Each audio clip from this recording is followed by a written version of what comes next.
आज के सेशन में हम लोग चर्चा कर पाएंगे राइट अगेंस्ट एक्सप्लॉइटेशन अर्थात शोषण के विरुद्ध अधिकार। शोषण के विरुद्ध अधिकार ये फंडामेंटल राइट्स का एक बहुत ही इंपॉर्टेंट पार्ट है और मानव जीवन और मानव समाज के लिए भी बहुत इंपॉर्टेंट पार्ट है, जिसमें किसी भी व्यक्ति का किसी भी तरह को शोषण को प्राइमरीली रोकने की कोशिश की गई। अर्थात जो हमारे समाज में या किसी भी समाज की नॉर्मल प्रासंगिकता, नॉर्मल एक समाज का नॉर्मल प्रेफरेंस होता है जहां लोग कमजोर का शोषण करते हैं। तो भारतीय संविधान में कहा गया कि कुछ ऐसे निहित कंसर्न्स हैं जो फंडामेंटल्स हैं, जिस फंडामेंटल्स के आधार पे मतलब उस स्तर तक किसी व्यक्ति का शोषण नहीं किया जा सकता। तो इसके लिए दो आर्टिकल की व्यवस्था की गई, आर्टिकल 23 एंड 24, और इसमें शोषण के विरुद्ध अधिकार की घोषणा की गई। शोषण के विरुद्ध अधिकार। अब इस शोषण के विरुद्ध अधिकार में दो आर्टिकल हैं, 23 एंड 24। इस 23 की यदि चर्चा करें तो इस 23 में दो सब क्लॉज हैं, दो क्लॉजेस हैं, एक है 1 और एक दूसरा है 2। तो 23 का जो 1 क्लॉजेस है वो कहता है कि किस आधार पे या किस तरह से व्यक्ति का शोषण नहीं किया जा सकता, और 23 का जो 2 है कुछ रीजनेबल रिस्ट्रिक्शन लगाता है, अर्थात फंडामेंटल राइट्स पे कुछ रिस्ट्रिक्शन है कि एक कुछ हद हो सकता है जहां व्यक्ति को कुछ कार्य करने के लिए जबरदस्ती विवश किया जा सके। तो 23 में क्या है, कहां व्यक्ति को फोर्स नहीं किया जा सकता, और 23 में इस 21 का जो राइट है 23 के 1 में, इसको 23 के 2 में उस पर कुछ रीजनेबल रिस्ट्रिक्शन लगाया गया। तो आर्टिकल जो 23 का 1 है ये कहता है कि स्टेट या भारतीय संविधान के मुताबिक देश में कोई भी व्यक्ति किसी को 3 चीज से पूरी तरह रोक दिया गया कि कोई 3 चीज का प्रैक्टिस नहीं कर सकता है। अर्थात 3 चीज का प्रैक्टिस का मतलब होगा ह्यूमन ट्रैफिकिंग,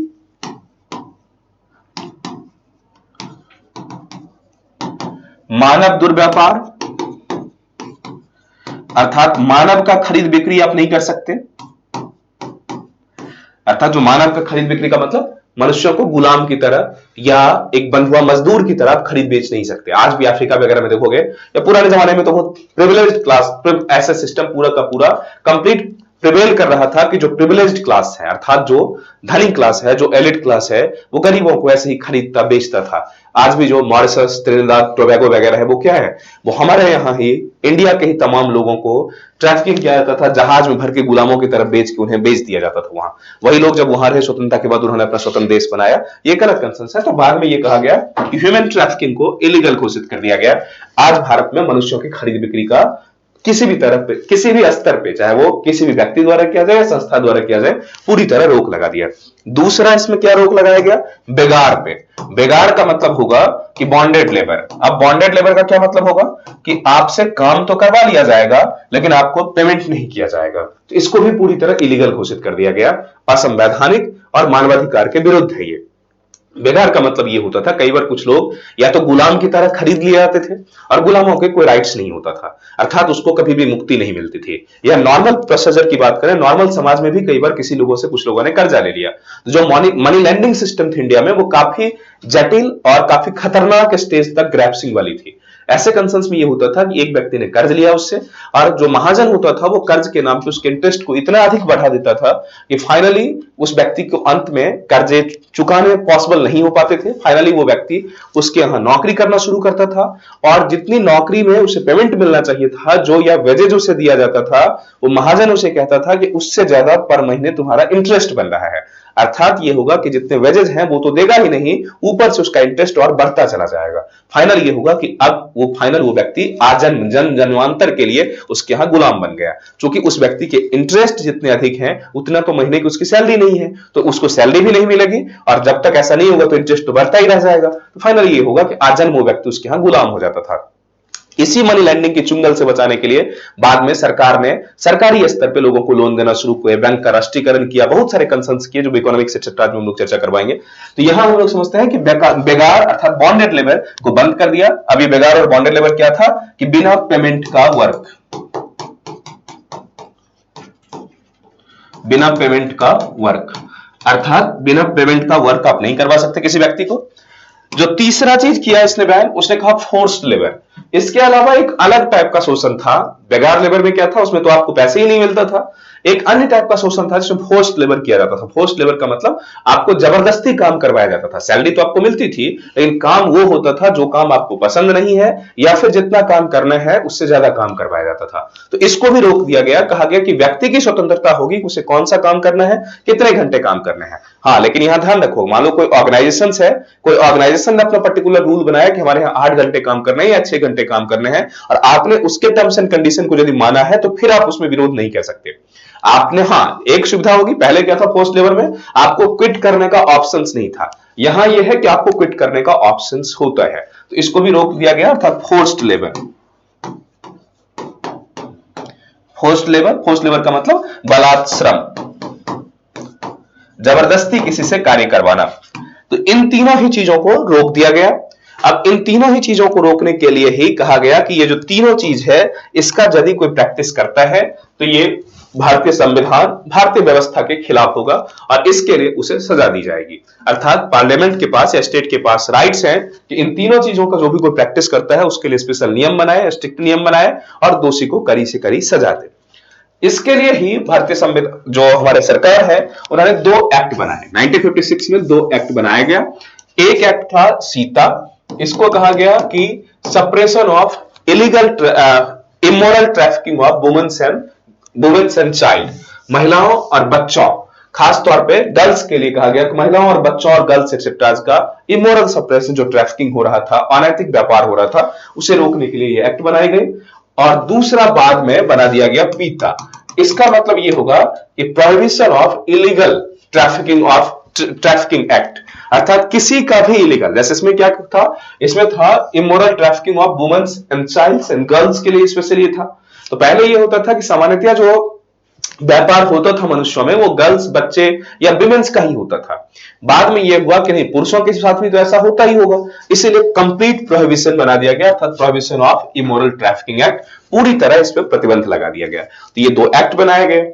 इसी के बाद में बॉन्डेड लेबर को भी एबॉलिश करने के लिए 1976 में एक और एक्ट बनता है। ये कब था? 1956 का। 1976 में एक और एक्ट बनता है जिसको कहते हैं bonded labour abolition act. Abolition act का मतलब, इसके तहत संविधान में तो पहले ही कह दिया गया कि नहीं कर सकते बॉन्डेड लेबर, अब कहा गया कि उसको सजा कितनी मिलनी चाहिए, तो हमने कहा पार्लियामेंट डिसाइड करेगी। तो इसीलिए बॉन्डेड लेबर एबॉलिशन एक्ट बनाया गया, अर्थात इसके तहत कड़ी से कड़ी सजा का प्रावधान किया गया। 76 में क्या बनाया गया? बॉन्डेड लेबर एबॉलिशन एक्ट, बंधुआ मजदूरी उन्मूलन एक्ट, बंधुआ मजदूरी उन्मूलन एक्ट। तो ये बंधुआ मजदूरी उन्मूलन एक्ट बना दिया गया, और इसी के तहत ये जो हमारे यहां बेगारी या व्यक्ति के शोषण की बात थी, उसको समाप्त किया गया। वैसे अभी भी प्रैक्टिकली यदि देखो तो अभी भी कई जगह पे, खास करके जो आदिवासी इलाके हैं या जो गरीब शोषित दमित क्लास के लोग हैं, दमित क्लास का मतलब ये होगा कि वो क्लास जिसका दमन किया जा रहा है लगातार। अब यहां देखो, इस दमित क्लास की यदि बात करोगे तो एक अलग कंसर्न्स होते हैं, इसमें भी डेफिनेशंस अलग अलग हो सकते हैं सोशल इकोनॉमिक कंसर्न्स के आधार पे। मूलतः यह है कि यदि आप सामाजिक रूप से या आर्थिक रूप से या शैक्षिक रूप से यदि कहीं भी आप कमजोर हैं तो लोग आपकी दमन करेंगे, और दमन होता भी है, लेकिन संवैधानिक परंपरा के अनुसार ऐसा नहीं होना चाहिए। इसलिए आपकी भी जिम्मेदारी बनती है कि जब आप एक सभ्य नागरिक के रूप में जाएंगे तो आप लोगों की ह्यूमैनिटीज को इतना ख्याल तो जरूर रखेंगे कि एक लेवल से ज्यादा, अर्थात जो फंडामेंटल राइट्स उसको सिक्योर किए गए हैं, उस फंडामेंटल राइट्स का हरण नहीं होना चाहिए और उसके खिलाफ जाकर उसका शोषण नहीं होना चाहिए। हाँ, इसका मतलब एक बात ध्यान रखो, ये उस व्यक्ति पे भी निर्भर करता है। ऐसा नहीं होगा कि हर व्यक्ति या कुछ अफसरी या कुछ व्यक्ति हर व्यक्ति के एक पर्टिकुलर टाइप्स ऑफ कार्य ही करेगा। ऑर्गेनाइजेशन ने जैसा वर्क बनाया है, ऑर्गेनाइजेशन ने जैसा वर्क प्रोफाइल बनाया है, यदि व्यक्ति को सूट करता है तो व्यक्ति नौकरी करे, वहां नहीं करता है तो नहीं कर सकता। लेकिन इसका मतलब यह भी नहीं होगा कि आपको पता है कि सामने वाला व्यक्ति गरीब है, उसको पैसे की जरूरत है, तो आप कुछ ऐसे इमोरल काम करवाना शुरू करें जो उसे करना पड़े। तो ये दोनों ही कंसर्न्स के बीच में एक प्रॉपर बैलेंसिंग होना चाहिए, अर्थात आप किसी भी व्यक्ति को शोषण किसी भी एंगल से, चाहे वो शारीरिक हो, मानसिक हो, आर्थिक हो, सामाजिक हो, किसी भी तरह का शोषण नहीं होना चाहिए। अब ये तो 23 के जो फर्स्ट था उसमें क्या किया गया? 23 के फर्स्ट में इस पे रोक लगाई गई। इसके बाद आता है 23 का ही सेकंड। 23 का जो क्लॉज सेकंड है इसमें कुछ रीजनेबल रेस्ट्रिक्शन लगाया गया। रीजनेबल रेस्ट्रिक्शन का मतलब ये जो राइट 23 के फर्स्ट का है वो एब्सोल्यूट नहीं है। एब्सोल्यूट नहीं होने का मतलब पूरी तरह ये फ्री नहीं है कि आपको काम नहीं करने का मतलब नहीं कर सकते। यहां राज्य को दर्जा दी गई है, राज्य को ये राइट दिया गया क्योंकि जिस राज्य में आप रहते हैं आपातकालीन स्थिति में राज्य के लिए भी आपकी कुछ जिम्मेदारी बनती है। तो यहां कहा गया कि स्टेट को यह राइट दिया गया है कि स्टेट यदि चाहे तो राज्य और समाज के हित में किसी व्यक्ति को मिलिट्री सर्विस में या फिर सोशल सर्विस के लिए फोर्स कर सकती है कि आपको यह करना ही होगा। जैसे मान लो देश में लड़ाई हो जाए, विदेशों के साथ लड़ाई हो जाए, सारी आर्मी मर जाए या बहुत सारे कंसर्न्स ऐसे बन जाए जहां लगे कि तात्कालिक परिस्थिति में आर्मी की जरूरत है, इसीलिए तब अनिवार्य सेवा किया जा सकता है। हर व्यक्ति को विवश किया जा सकता है पर्टिकुलर एज, पर्टिकुलर एक्सेप्टाज के आधार पे कि आपको आर्मी में जाना ही होंगे। या फिर समाज सेवा की बात होगी तो सरकार अनिवार्य कर सकती है कि आपको समाज सेवा करनी ही होगी। तो ये मुद्दा यहां छूट दी गई है। तो 23 का जो सेकंड क्लॉज है, इस क्लॉज में क्या है, कुछ reasonable restriction on 23 first. 23 first पे कुछ रीजनेबल रिस्ट्रिक्शंस है, अर्थात कुछ प्रतिरोध की आरोपित किया गया है कि जबरदस्ती काम स्टेट को कुछ छूट दी गई है। अर्थात इसमें यह होगा कि स्टेट को कुछ छूट दी गई है। अब ये स्टेट को कुछ छूट क्या दी गई है, इसमें यह कहा गया कि जो स्टेट को छूट दी गई है कि राज्य अनिवार्य सेवा के प्रावधान से राज्य को नहीं रोका जाएगा, कि स्टेट को अनिवार्य सेवा के प्रावधान से नहीं रोका जा सकता। अनिवार्य सेवा के प्रावधान से नहीं रोका जा सकता। अर्थात ये जो एक्ट है या जो 23 का फर्स्ट कहता है इसमें कुछ भी ऐसा नहीं होगा कि स्टेट को मैंडेटरी या कंपलसरी सर्विसेज से रोक सकता है। अर्थात स्टेट यदि चाहे तो मैंडेटरी या कंपलसरी आपको फिक्स करवा दे कि आपको करना ही होगा। कहां, तो दो जगह पे। कहां मैंडेटरी सर्विस, अनिवार्य सेवा कहां, तो इसको ध्यान में रख लो, ये दो जगह, एक तो सेना मिलिट्री में या समाज सेवा, इन दोनों जगह के लिए सरकार आपको फोर्स कर सकती है कि आपको ये काम करने होंगे। इसमें 23 का 1 लागू नहीं होगा, अर्थात सरकार जबरदस्ती किसी व्यक्ति से ये काम करने को कह सकती है। हां, इसमें ध्यान रखो, इसमें भी एक रेस्ट्रिक्शन ये है कि सरकार इसमें अनैतिक तरीके से भेदभाव नहीं करेगी। अनैतिक तरीके से भेदभाव का मतलब यहां 4 ग्राउंड दिए गए हैं जिन ग्राउंड के आधार पर भेदभाव नहीं किया सकता। जैसे मान लो सेना में ही हर व्यक्ति को जाना है तो सरकार इसके लिए ये नहीं कहेगी कि पर्टिकुलर जाति, एक पर्टिकुलर क्लास, पर्टिकुलर कास्ट या पर्टिकुलर रेस या पर्टिकुलर रिलीजन या पर्टिकुलर एरिया के व्यक्ति ही जाएगा, ये सरकार नहीं कह सकती। अर्थात इसमें भी भेदभाव नहीं होना चाहिए, जो नियम होना चाहिए वो एक होना चाहिए। यदि कह दिया गया कि 1 लाख सैनिक की भर्ती करनी है तो सरकार ने फिक्स कर दिया कि इस पर्टिकुलर इलाके से, तो ये हो सकता है, मतलब उसमें जानबूझकर किसी के साथ भेदभाव नहीं किया जाएगा। तो इसमें ये स्पेशली ये ध्यान रखो, कहा गया कि राज्य इसमें 4 आधार पर भेदभाव नहीं करेगी। इसमें भी एक नियम बना दिया गया, क्या करी, तो जो राज्य है अर्थात स्टेट 4 पॉइंट्स पर या 4 बेसिक पॉइंट्स पे 4 आधार पर डिस्क्रिमिनेशन या भेदभाव नहीं करेगी। अब ये जो 4 आधार है वो कौन है, भेदभाव नहीं करेगी। तो पहला धर्म, मतलब ये नहीं कहा जा सकता कि आप इस धर्म के सारे इसी धर्म के लोगों को ले लिया जाएगा।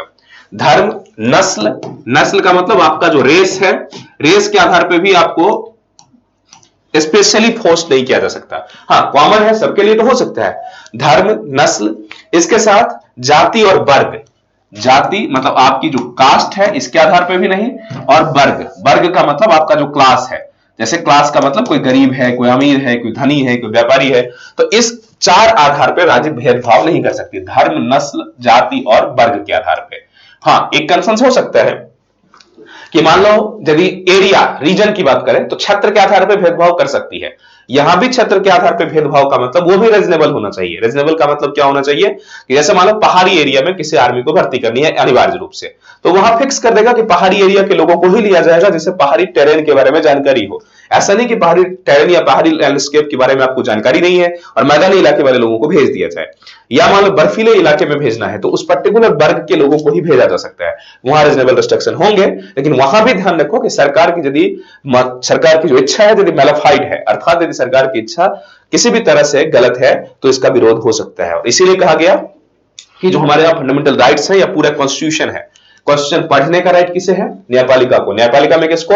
सुप्रीम कोर्ट को। अर्थात सुप्रीम कोर्ट ये डिसाइड कर देगी फंडामेंटल राइट्स में। हमने कहा ना, किसी व्यक्ति को लगता है यदि आपको कि फंडामेंटल राइट्स का हनन हो रहा है तो आप सीधे सुप्रीम कोर्ट जा सकते हैं आर्टिकल 32 के तहत।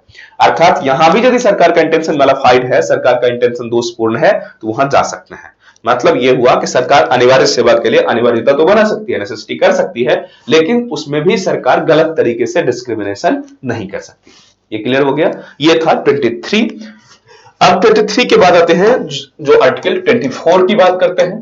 आर्टिकल 24 में इसी के आगे वाले पार्ट, इसी को थोड़ा आगे बढ़ाया है और 24 में यह कहा गया है कि जो बच्चे हैं, खासतौर पे माइनर्स हैं, उनके लिए कुछ राइट्स बनाए गए। इसमें यह कहा गया कि 14 साल से जो कम बच्चे हैं, जो बालिग की अवस्था मानी जाती है, तो आपने देखा होगा एक बालिग का अर्थ 18 साल है, शादी के लिए बालिग का अर्थ 21 साल है, कार्य करने के लिए बालिग का कुछ अलग अर्थ है। तो हम यहां जो हम बालिग का अर्थ लेते हैं वो कार्य करने में, अर्थात कार्य के वर्कफोर्स में उसको कैसे इस्तेमाल किया जाए, इसके लिए हम बालिग की बात की। तो यहां कहा जाता है कि 14 साल से कम बच्चे को कैसे कुछ वर्क करवाया जाए या नहीं करवाया जाए, उसके लिए प्रावधान किया गया है। खासतौर पर चाइल्ड लेबर से संबंधित हो गए। तो 24 में यह कहा जाता है, जो आर्टिकल 24 है, इसमें यह कहा गया कि 14 साल से कम के बच्चे को, जो 14 वर्ष से कम का बच्चा है, उसको कारखाना या माइंस, खान या फिर जो हैजार्डस वर्किंग साइट्स है, अर्थात जो परिसंकट में नियोजन है, उसमें नहीं लगा सकते। तो 24 में स्पेशली 3 चीज को मना किया गया है। कहां कि 14 साल से कम के बच्चे को 3 जगह आप काम नहीं करवा सकते। कहां कहां करवा नहीं सकते? तो पहला जो कंसर्न है, कहां? एक तो कारखाना अर्थात फैक्ट्री में काम नहीं करवा सकते, दूसरा माइंस में काम नहीं करवा सकते, मतलब जो उसको खान विभाग में, और तीसरा हैजार्डस नियोजन या साइट पे, अर्थात परिसंकट में, जहां खतरा ज्यादा हो, परिसंकट में नियोजन नहीं कर सकते। और जो इन कंसर्न्स के लिए 3 एक्ट बनाए गए बाद में। फैक्ट्री में काम से रोकने के लिए क्या बनाया गया? फैक्ट्री एक्ट बनाया गया, अभी भी है ये हमारे यहाँ फैक्ट्री एक्ट। माइंस में छोटे बच्चों को काम से रोकने के लिए माइंस एक्ट बनाया गया।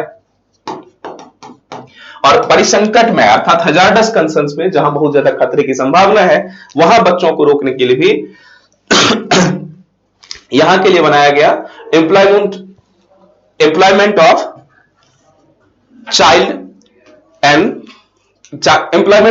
एक्ट। अर्थात यह होगा कि जो बच्चे के संबंध में, बच्चों की जो एम्प्लॉयमेंट है, उसको हैजार्डस कंसर्न्स पे रोके जाने के लिए यहां भी एक एम्प्लॉयमेंट एक्ट बनाया गया।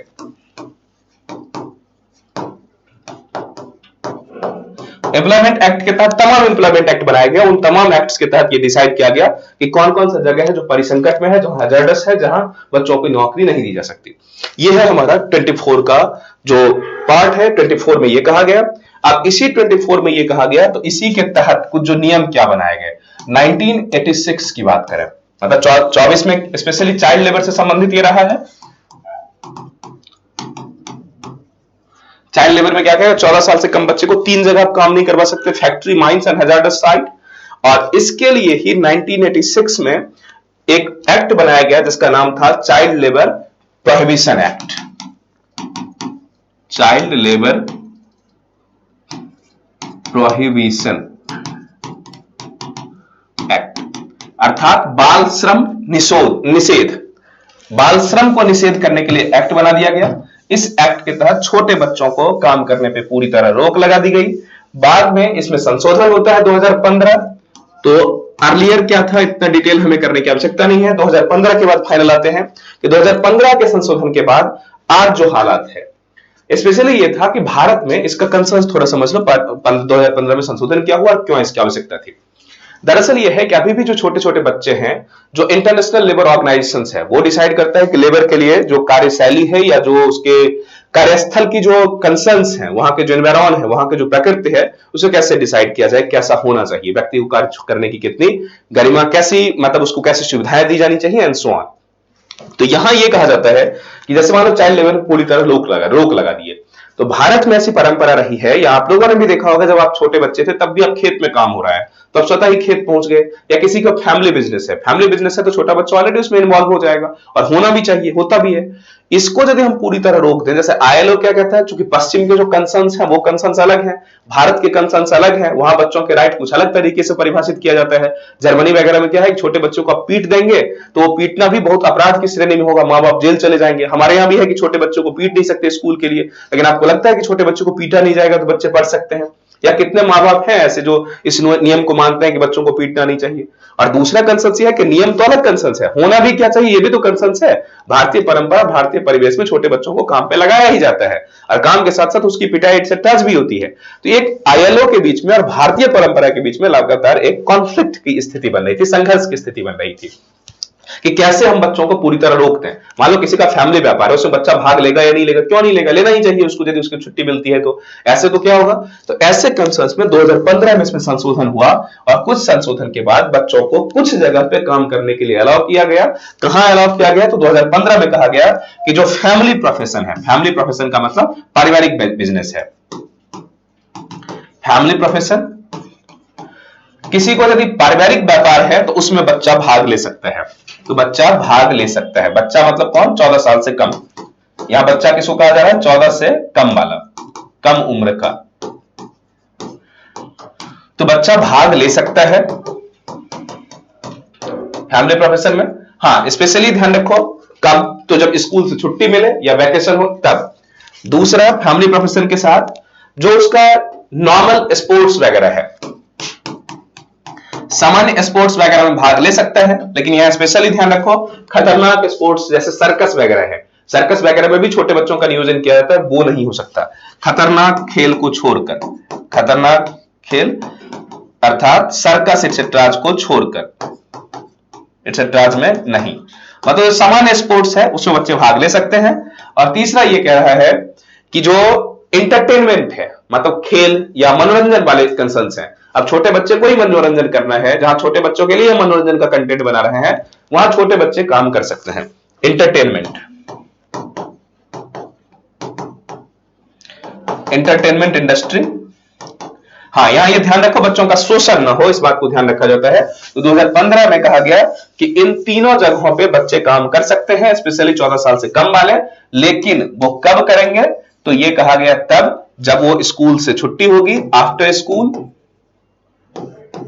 आफ्टर स्कूल, स्कूल के टाइम के बाद, या चूंकि आरटीई हो गया, राइट टू एजुकेशन भी हो गया, तो यदि हम यहां काम पे लगा देंगे तो फिर क्या होगा? बच्चे की पढ़ाई बाधित हो जाएगी। इसलिए कहा गया कि आफ्टर स्कूल या इन वैकेशन,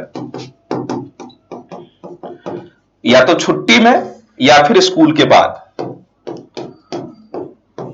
ऐसे कंसर्न्स में वो बच्चा काम कर सकता है। अर्थात घरेलू व्यापार में काम कर सकता है, इंटरटेनमेंट यदि छोटे लेवल पे है उसमें कर सकता है, और यदि स्पोर्ट्स एक्सेट्रा है उसमें भाग ले सकता है, लेकिन जो खतरनाक है उसमें भाग नहीं ले सकता। स्पेशली इसमें और भी कहा गया कि जो 14 से, ये क्या किस ईयर के लिए है? 14 से 0 to 14 तक के लिए। अब इसके बाद 0 to 14 तो हो गया, इसके बाद होता है जो 14 से लेकर 18 साल तक का जो उम्र है, 14 to 18, इसको कहा गया कि ये हर जगह काम कर सकता है, चाहे फैमिली बिजनेस हो या जो भी है, हर काम कर सकता है, सिर्फ खतरनाक उद्योगों को छोड़ के। खतरनाक उद्योग का मतलब कुछ इसके लिए कुछ लिमिटेशंस बनाए गए कि कौन कौन सा उद्योग खतरनाक उद्योग में होगा, जैसे पटाखा उद्योग है या सर्कस है, ऐसा जो खतरनाक कंसर्न्स हैं उसमें काम नहीं कर सकता। तो 14 से 18 साल वाला कहां काम नहीं कर सकता? खतरनाक उद्योग में नहीं काम कर सकता, इसके अलावा हर जगह काम कर सकता है। 0 से 14 साल वाला कहां कर रहा है? 0 से 14 वर्ष वाला इन 3 जगह, 14 से 18 साल वाला हर जगह, केवल खतरनाक उद्योग को छोड़ के, और 18 प्लस वाला कहां काम करेगा? वो हर जगह अपनी मर्जी से, उसको कोई फोर्स नहीं कर सकता, लेकिन अपनी मर्जी से हर जगह। 18 प्लस वाला अपनी मर्जी से हर जगह काम कर सकता है, अपनी मर्जी से जहां चाहे। हाँ, इसका मतलब ये ध्यान रखो, अपनी मर्जी से जहां चाहे का मतलब ये नहीं कि किसी भी ऑफिस में घुस जाएगा और कोई भी काम करना शुरू कर देगा। यहां करने का मतलब है कि वो उसके पास चूजिंग की राइट होगी कि व्हाटएवर भी वर्क वो प्रेफर करता है, जो भी वो करना चाहता है वो काम वो कर ले। क्लियर? तो मतलब ये था राइट टू अगेंस्ट एक्सप्लॉयटेशन, शोषण के अधिकार। इसमें 2 पार्ट हमारे कंप्लीट हो गए, आर्टिकल 23 एंड 24 दोनों का रेस्ट्रिक्शन क्या था वो भी कवर हो गया। तो शोषण के विरुद्ध अधिकार खत्म हो गया। इसके बाद हम लोग आएंगे अब 25 to 28 जो धार्मिक स्वतंत्रता का अधिकार है। नेक्स्ट सेशन में उसको देखते हैं। तब तक के लिए थैंक यू।